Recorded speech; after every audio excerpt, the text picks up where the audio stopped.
Hello नमस्कार समाचार में आपका स्वागत। हम आपको बहुत ही महत्वपूर्ण जानकारी देने वाले हैं आउटसोर्स कर्मचारियों को लेकर। आउटसोर्स कर्मचारियों का नियमितीकरण ना करके 10 लाख कर्मचारियों को बाहर करने की योजना बनाई जा रही सरकार के द्वारा, जिससे आउटसोर्स कर्मचारी नाराज हैं। उन्हें एक बड़े आंदोलन की चेतावनी दे दी। सभी को एकजुट होने के लिए कहा गया है और शासन के खिलाफ जाने को बोला गया। इसमें स्पष्ट कहा गया है कि आउटसोर्स कर्मचारियों को कोई जल्द से जल्द नियमित नहीं किया गया तो एक बड़ा आंदोलन करेंगे और सत्ता परिवर्तन करेंगे। तो मैं पूरी विस्तार से जानकारी देने वाला हूँ, लाइव वार्ता भी सुनाने वाला हूँ, प्रदेश अध्यक्ष का क्या कहना है उसके संबंध में भी जानकारी देने वाला हूँ। वीडियो में बने रहें, वीडियो पूरा देखें। वीडियो अच्छा लगे तो लाइक जरूर करें और चैनल को सब्सक्राइब जरूर करें ऐसी अपडेट पाने के लिए। मध्य प्रदेश में कैडर व्यवस्था में किए गए बड़े बदलाव ने प्रशासनिक सिस्टम और कार्यालयीन कार्यप्रणाली को गहरे तनाव में डाल दिया है, जिसके चलते संभाग और जिला स्तर के निकायों में कर्मचारियों की पहले से चली आ रही कमी और अधिक गंभीर हो गई है। राज्य सरकार द्वारा लगभग 2 दशक पुरानी व्यवस्था को अचानक समाप्त किए जाने के बाद विभिन्न विभागों में आउटसोर्स, अस्थायी और संविदा कर्मचारी की छंटनी की प्रक्रिया तेज कर दी गई है। कर्मचारियों को सूचीबद्ध कर बाहर करने की कार्रवाई से पूरे प्रदेश में खलबली मच गई और नौकरी जाने के भय ने लाखों आउटसोर्स कर्मियों के सामने परिवार के भरण पोषण पर गंभीर संकट खड़ा कर दिया है।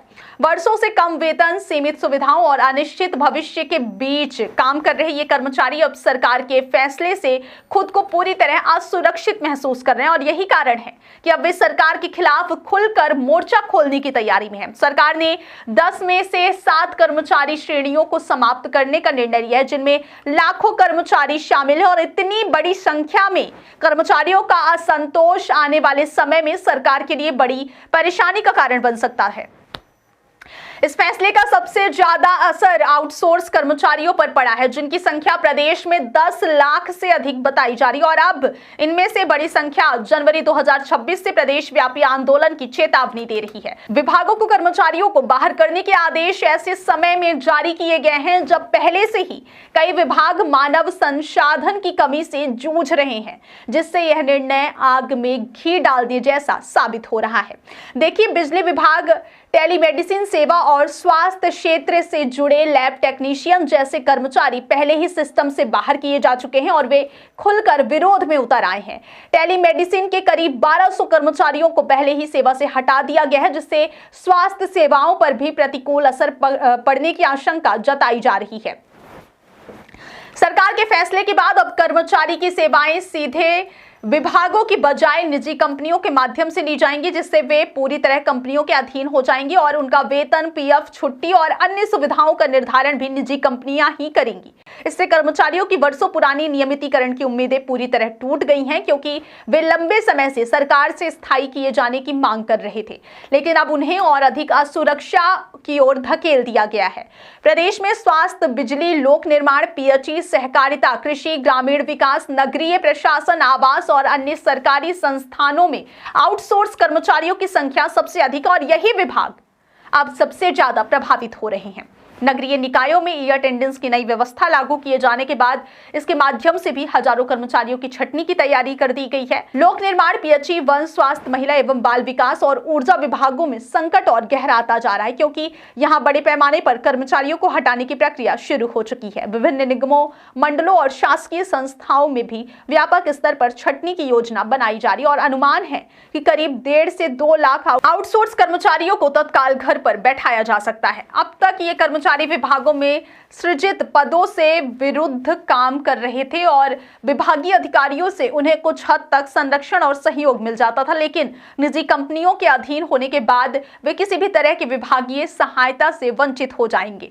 कर्मचारी संगठनों का कहना है कि सरकार ने यह फैसला पूरी तरह एक तरफा लिया है और इससे पहले ना तो कर्मचारियों से और ना ही उनके संगठनों से कोई चर्चा की गई है। आउटसोर्स कर्मचारी संघ के प्रदेश अध्यक्ष वासुदेव शर्मा ने सरकार के निर्णय का कड़ा विरोध करते हुए कहा है कि मुख्यमंत्री द्वारा 16 दिसंबर को कैडर व्यवस्था खत्म करने की घोषणा के महज 9 दिनों के भीतर ही विभागों ने छटनी शुरू कर दी है, जो कर्मचारियों के साथ अन्याय है। उनका आरोप है कि विभागों के अधिकारी अब आउटसोर्स कर्मचारियों को बाहर का रास्ता दिखाने में जुट गए हैं और इसके लिए बाकायदा सूचियां तैयार की जा रही। कर्मचारी संगठनों का यह भी कहना है कि सरकार ने निजी कंपनियों के बढ़ते दखल से भविष्य में होने वाली समस्याओं को पूरी तरह नजरअंदाज कर दिया है, जिससे कर्मचारियों के शोषण का खतरा और बढ़ जाएगा। इस फैसले के खिलाफ अब पूरे प्रदेश में आक्रोश का माहौल है। 10 लाख से ज्यादा आउटसोर्स कर्मचारी जनवरी से बड़े आंदोलन की तैयारी में हैं, जो आने वाले समय में मध्य प्रदेश सरकार के लिए एक बड़ी राजनीतिक और प्रशासनिक चुनौती बन सकता है। साथियों, आप सब लोगों को मध्य प्रदेश सरकार के कैबिनेट के निर्णय और उसके बाद वित्त विभाग के दिशा निर्देशों की संपूर्ण जानकारी आप तक पहुंच चुकी है। मीडिया ने भी इस मुद्दे को बहुत प्राथमिकता से आप लोगों तक पहुंचाया है। चैनलों में डिबेट भी हुई है। कई वेबसाइट जो है इस पर लगातार काम कर रही है। सरकार का फैसला यह है कि उन्हें 2027 तक जितना भी आउटसोर्स कर्मचारी है उसे चरणबद्ध तरीके से घर बिठाना है, हटाना है। क्यों हटाना है? इसके पीछे सरकार का जो चिंता है वो ये है कि जितना भी आउटसोर्स कर्मचारी काम कर रहा है, चाहे वो कंप्यूटर ऑपरेटर है, चाहे ड्राइवर है, चाहे बॉर बॉय है, चाहे सफाई कर्मी है, चाहे चौकीदार है, चाहे चपरासी है, ये सारे के सारे लोग सरकार द्वारा स्वीकृत स्थायी पदों के विरुद्ध काम कर रहे हैं और बाकायदा सरकारों ने समय समय पर ये पद स्वीकृत भी किए अलग अलग विभागों के अंदर। आज जब ये नियमितीकरण की मांग उठने लगी, इनके स्थायीकरण की मांग उठने लगी, एक अलग कैडर बनाकर संविलियन की मांग उठने लगी, तब सरकार को लगा कि अब यदि यह मामला और ज्यादा आगे बढ़ा, तूल पकड़ा, तो सरकार फंस जाएगी और उन्हें इनको नियमित करना पड़ेगा। इसलिए सरकार ने दिशा निर्देश जारी किए कि इनसे पीछा छुड़ाया जाए, 2027 तक इनको निकाला जाए, फिर निजी एजेंसियों के जरिए नए सिरे से फिक्स टर्म एम्प्लॉयमेंट के तौर पर इनकी नियुक्तियां की जाए। ऐसा इसलिए करना चाहते हैं कि अभी तक जितनी नियुक्तियां हुई थी वो बाकायदा विभाग द्वारा स्वीकृत पदों के ऊपर हुई थी और बाकायदा नियुक्ति में विभाग की सहमति हुआ करती थी। कई जगह तो ऑनलाइन परीक्षाएं भी ली गई थी, तब इनको नियुक्तियां दी गई। सरकार अपने आप को बचाने के लिए न्यायालयीन प्रक्रिया में कहीं वो फंस न जाए, इससे बचाने के लिए उसने आउटसोर्स कर्मचारियों को 2027 तक निकालने के दिशा निर्देश जारी किए हैं। अब आपके सामने एक ही रास्ता है कि आप जिस तरीके से 2003 में दैनिक वेतनभोगी अपनी नौकरी को बचाने के लिए सड़क पर आए थे, सरकार ने नहीं सुना तो उन्होंने सरकार बदल दी थी। आज आपके सामने मौका है कि आप भी अपनी नौकरी को बचाने के लिए, अपने भविष्य को सुरक्षित कराने के लिए कामगार क्रांति आंदोलन का हिस्सा बने। इस संबंध में हम 4 जनवरी को भोपाल के साजानी पार्क में एक बैठक करने वाले हैं। उस बैठक में अपने अपने विभाग के नेतृत्वकारी साथियों को पहुंचाएं और आने वाले दिनों में एक निर्णायक संघर्ष के हम तैयारी कर रहे हैं। उस दिन वो तारीख की भी घोषणा होगी। साथियों, बगैर लड़े कुछ नहीं मिलता। प्रभु श्री राम समुद्र से रास्ता मांग रहे थे लंका जाने के लिए, समुद्र ने उनको रास्ता नहीं दिया। भगवान प्रभु श्री राम ने 3 दिन तक अनुनय विनय किया, हाथ जोड़े, पूजा की, पाठ किया, लेकिन जब प्रभु श्री राम ने अपना धनुष उठाया और तीर चढ़ाया और तो समुद्र को सुखा दिया था और वो श्रीलंका पहुंच गए थे।